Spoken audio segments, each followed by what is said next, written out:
Nah, tapi kalau untuk wakaf produktif sendiri itu Ibu, kan berarti ada peluang berhasil atau tidak berhasil ini Bu, karena kita kan memproduksi suatu barang atau menjadi jembatan dari produksi suatu barang. Nah, kira-kira untuk wakaf produktif ini gitu, kira-kira apa yang membuat kita sebagai wakif gitu ya, itu percaya terkait wakaf produktif ini bakal berhasil dan membawa kemaslahatan bagi umat Ibu?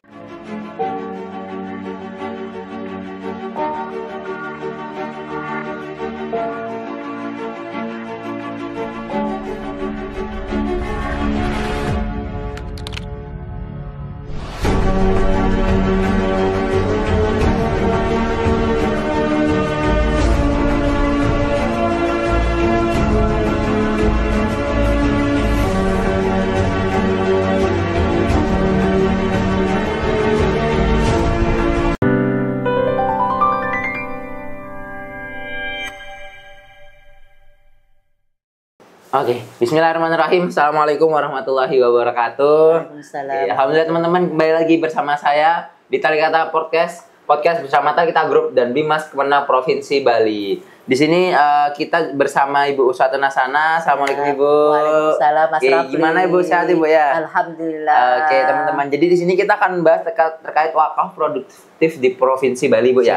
Oke, sebelum itu kita bakal menggali dulu nih teman-teman. Nah, Ibu, gimana Ibu kesibukan di Ramadan ini di kantor-kantor Ibu? Ibu mungkin di kantor sebagai apa di Kemenang dan lain sebagainya. Siap. Terima kasih Mas Rafli. Assalamualaikum warahmatullahi wabarakatuh.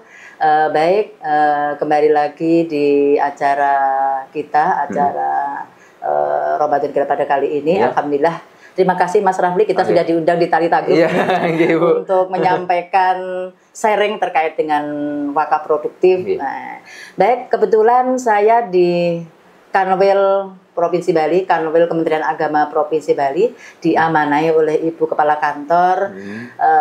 Memang tugas saya mengurusi terkait perwakafan Mas Rafli. Makanya dan alhamdulillah sekarang bisa sharing sama Mas Rafli terkait dengan wakaf produktif itu sendiri khususnya di Provinsi Bali. Jadi alhamdulillah saya di kantor mengurusi masalah wakaf, di rumah mengurusi ibu rumah tangga yang baik insya Allah Mas Rafli. Alhamdulillah. Masih tetap semangat kita. Alhamdulillah Mas Rafli. Kan itu Mas Rafli.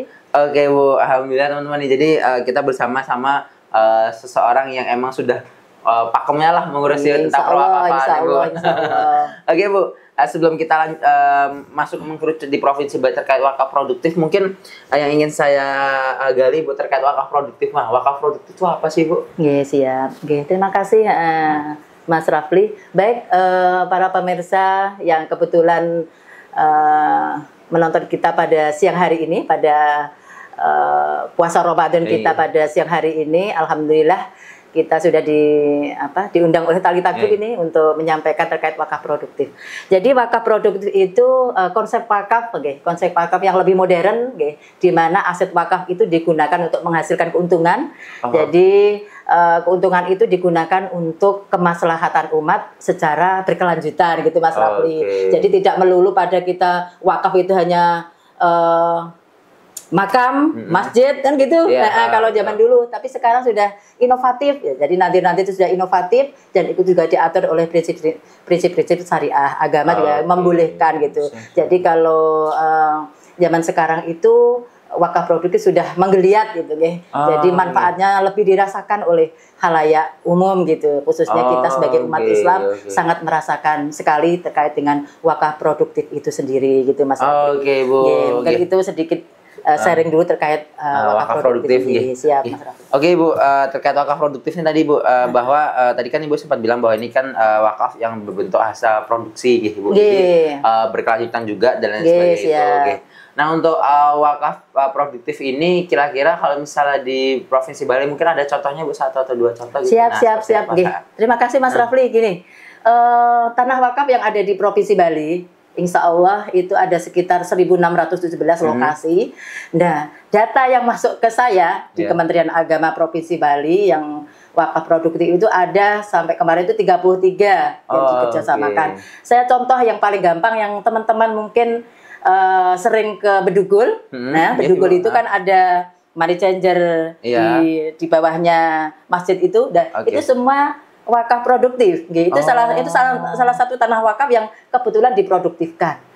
Dan Bapak Ibu bisa lihat di situ juga mungkin Nadir bekerja sama dengan Bank Syariah Indonesia, khususnya di Bali, Bank Syariah Indonesia di Bali terkait untuk pengembangan wakaf produktif khususnya di Kabupaten Tabanan.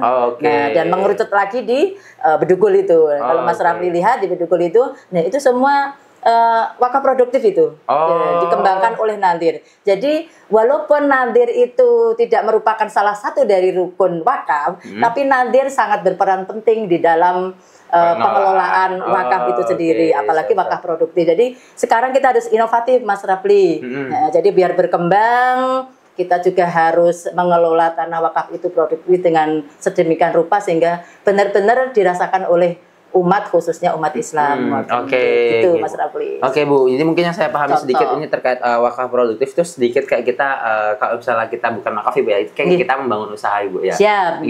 Nah, tapi kalau untuk wakaf produktif sendiri itu Ibu kan berarti ada peluang berhasil atau tidak berhasil ini Bu, karena kita kan memproduksi suatu barang atau menjadi jembatan dari produksi suatu barang. Nah, kira-kira untuk wakaf produktif ini gitu, kira-kira apa yang membuat kita sebagai wakif gitu ya, itu percaya terkait wakaf produktif ini bakal berhasil dan membawa kemaslahatan bagi umat Ibu? Siap, makasih Mas Rafli atas pertanyaannya. Mungkin gini, kalau kita sebagai wakif mau berwakaf produktif, jadi cara-cara yang harus dilakukan mungkin apa? Yang pertama kita harus menentukan tujuannya dulu, gitu kan? Tujuannya apa gitu? Jadi tujuannya untuk apa? Pendidikan kah? Untuk usaha kecil kah, untuk perdagangan kah, itu harus itu dulu gitu. Jangan asal gitu. Jadi nanti biar endingnya, biar hasilnya tuh maksimal gitu. Dan memang benar-benar dirasakan oleh umat gitu. Jadi jangan asal harus ada perencanaan gitu, kalau bahasa kerennya harus ada planningnya gitu. Tujuannya harus itu dulu, harus disiapkan dulu. Kemudian kita harus yang kedua mengidentifikasi program. Jadi harus diidentifikasi kalau misalkan sudah untuk UMKM misalkan ya, untuk usaha kecil dah, kira-kira program yang pas itu apa gitu. Jadi untuk jualan apa kan gitu, sesuai dengan wilayah yang ada di masing-masing tanah perwakafan itu. Jadi jangan asal. Jadi terus kemudian kita juga harus ada yang namanya timnya, sumber daya manusianya, pengelolaannya, ya tim pengelola. Harus ada tim pengelola yang mungkin memang benar-benar paham tentang wakaf itu sendiri kan gitu, tentang tujuan dan identifikasi program itu gitu loh. Jangan sampai kita salah sasaran, Mas Rafli. Benar-benar kan gitu. Jadi biar pas. Kemudian habis itu kita ada timnya, kemudian jangan lupa timnya itu juga melakukan pengawasan dan kemudian dilaporkan kepada pihak terkait kan gitu. Jangan asal hanya memproduktifkan kemudian kita tidak melaporkan, kemudian tidak ada pengawasan, itu salah. Jadi itu, jadi Mas Rafli harus kita tentukan dulu kayak tadi yang saya sampaikan, biar apa? Nanti wakaf produktif kita benar-benar maslahat, mungkin gitu, Mas Rafli. Bu. Berarti tadi tim pengelola itu tadi berarti termasuk di bagian Nadif nih. Untuk tim pengelola dari wakaf produktif ini, itu berarti termasuk bagian dari Nadif atau gimana? Nadir toh. Nadir. Boleh. Bisa nanti tim pengelola itu boleh dari Nadir itu yang harus berkreasi gitu. Jadi paling tidak ada beberapa orang yang memang paham terkait Mas Rafli mau memproduktifkan apa ini, tanah wakaf misalnya perdagangan. Jadi ya memang orang yang tahu masalah perdagangan kan gitu. Jadi nanti hasilnya bisa maksimal, mungkin itu. Bu. Nah, sebelum kita lanjut nih Bu, kita kan terkait membahas wakaf produktif nih Bu. Nah, tapi kita harus juga produktif nih Bu dalam kegiatan sehari-hari ini kan. Kita harus selalu bergerak di bulan Ramadan ini dalam bersiar amar ma'ruf nahi munkar ya Bu. Nah, untuk menjaga stamina kita Ibu. Di sini depan kita ada madu ini Bu. Siap Mas Rafli. Di sini karena kita berpuasa Ibu ya. Jadi kita konsumsi buat sahur bisa, buka bisa. Luar biasa Ibu. Ini ada tali tahani di berbagai varian rasa, teman-teman. Jadi nanti untuk pemesanan ada link di bawah atau ada kontak person yang bisa dihubungi dari Talita Group nih Bu. Jadi ini nanti bisa membantu kita untuk selalu produktif Bu setiap hari. Terima kasih Mas Rafli. Nanti langsung dikonsumsi pas buka puasa Bu ya. Terima kasih Mas Rafli. Siap-siap Ibu. Oke, lanjut Ibu, balik ke wakaf produktif Ibu di Provinsi Bali khususnya gitu. Nah, tadi kan kalau misalnya saya lihat kalau di Bedugul itu kan ada misalnya kayak ada ATM center, terus ada kayak ada kafe Bu ya di atasnya itu ya. Ada sama ada jualan kayak oleh-oleh atau apa baju gitu. Nah, itu kan jadi salah satu wadah buat masyarakat di sana membuka lapangan pekerjaan, terus mungkin juga dapat menjadi jembatan ini Bu. Jadi jembatan dari usaha UMKM di sekitar itu terus menjual di bagian sana Ibu nggih. Oke. Nah, kita kembali Bu ke wakaf produktif tadi.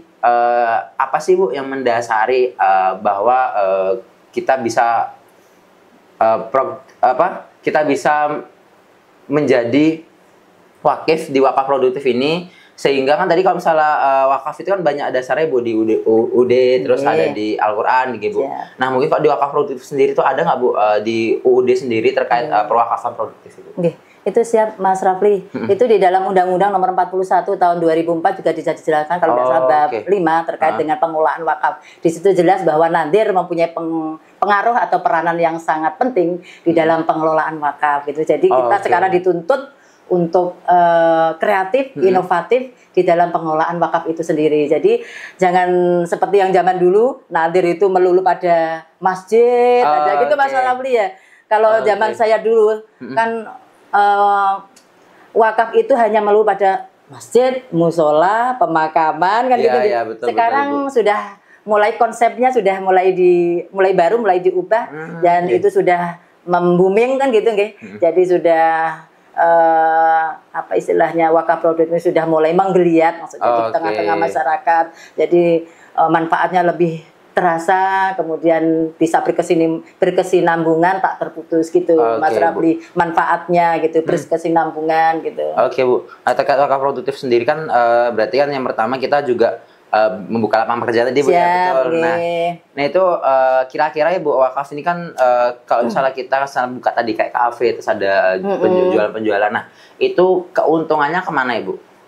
Jadi nanti ada yang di dalam aturan itu disebutkan bahwa memang nadir itu mempunyai hak 12,5% Mas Rafli yang mengelola itu. Jadi nanti manfaatnya itu yang namanya wakaf itu kan pokoknya tidak berubah, jadi nanti manfaatnya itu yang nanti kita akan manfaatkan, yang akan kita kemaslahatan umat itu sesuai dengan tujuannya wakif tadi yang sudah disampaikan ke nadir. Misalkan, ini untuk guru ngaji, ya nanti hasil dari wakaf produktif itu ya memang untuk guru ngaji. Ini untuk masjid, ini untuk anak miskin, itu sudah ada yang namanya sigot tadi jadi siap. Ikrar wakafnya tadi bagaimana gitu Mas. Jadi tidak kemauannya nadir, jadi sudah diikrarkan oleh wakif untuk apa peruntukannya gitu Mas Rafli. Jangan khawatir.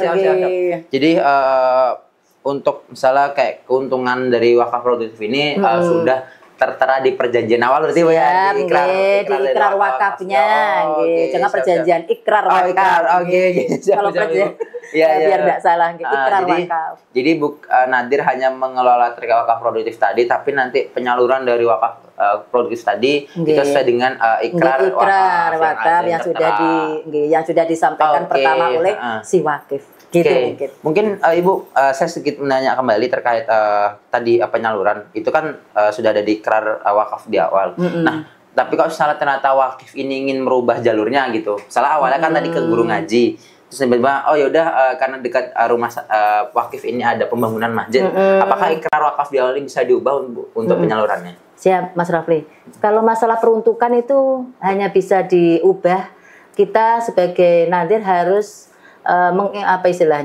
bersurat ke Badan Wakaf Indonesia Pusat terkait perubahan peruntukan. Nggak serta-merta gitu nggih. Jadi teman-teman yang kebetulan menyaksikan acara pada siang hari ini, kalau Nandir ingin merubah peruntukan harta benda wakaf, jadi harus kita bersurat ke Badan Wakaf Indonesia. Jadi ada permohonannya untuk perubahan peruntukan, itu ada aturannya, tidak serta-merta dirubah sendiri. Ini tidak manfaat ini untuk masjid ini, bukan. Jadi itu diatur oleh undang-undang. Jangan khawatir bagi si wakif yang akan mewakafkan hartanya, insya Allah aman. Amanah insya Allah. Jadi ada step-stepnya itu untuk memperjelas Ibu ya, dan memperjelas penyalurannya kemana dan dipastikan gitu. Terus untuk wakif sendiri Ibu, itu apakah setidaknya ada semacam pelaporan kayak ini kita sudah menyalurkan misalnya ke guru ngaji dan sebagainya, itu apakah ada Bu pelaporan? Siap.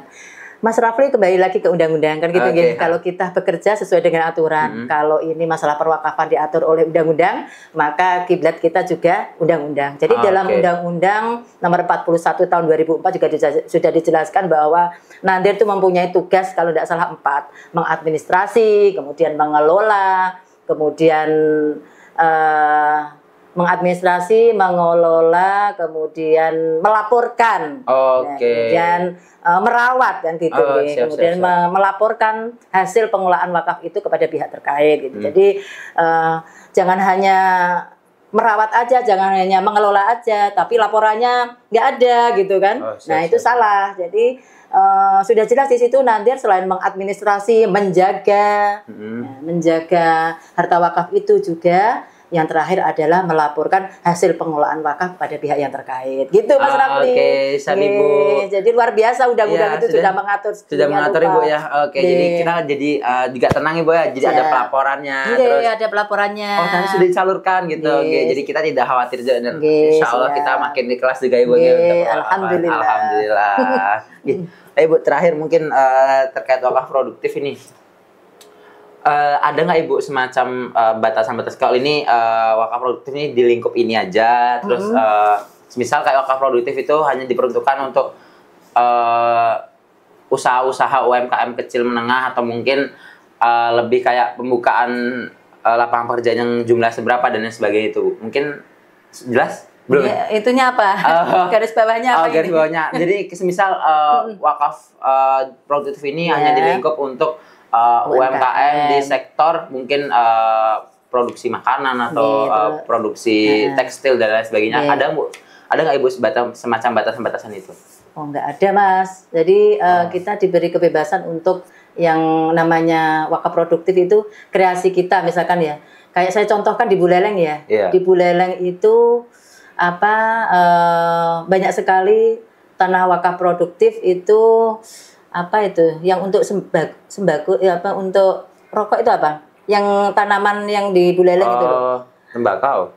Enggak. Itu banyak sekali di sana ya. Jadi tanah wakaf produktif di Buleleng perkebunan. Perkebunan. Jadi banyak sekali hektaran di sana, dan itu sangat dirasakan oleh masyarakat di sana di Buleleng. Kalau di Kelungkung itu kos-kosan. Bisa. Jadi kita nanti kan hasilnya dari misalkan 1 tahun berapa dikalikan berapa itu, berapa kamar itu kan bisa untuk nanti, bisa sesuai ikrarnya. Ini nanti hasilnya untuk guru ngaji, untuk masjid, untuk marbot. Nah, itu bisa jadi seperti itu. Jadi tidak hanya pengelolaan terkait penjualan dan sebagainya, juga kayak kos-kosan itu bisa. Iya, bisa. Jadi Nadirnya yang mengelola Mas Rafli. Tapi bentuknya ini nanti Nadir ini bakal mengajukan kreasinya. Iya, betul.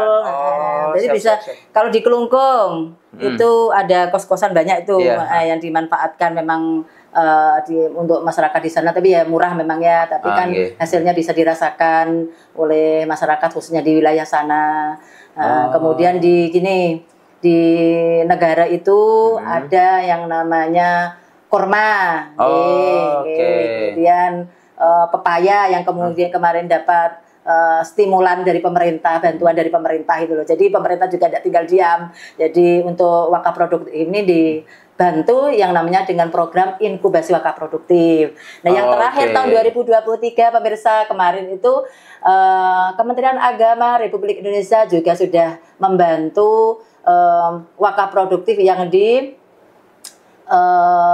Sumber Kima, di Sumber Kima, gitu. Kalau yang kita sudah tahu hasilnya itu yang pepaya itu sudah kemarin dapat bantuan dari pemerintah, alhamdulillah dapat memberikan apa istilahnya motivasi lebih kuat lagi kepada Nadir untuk pengelolaan wakaf produktif. Oke, siap Ibu.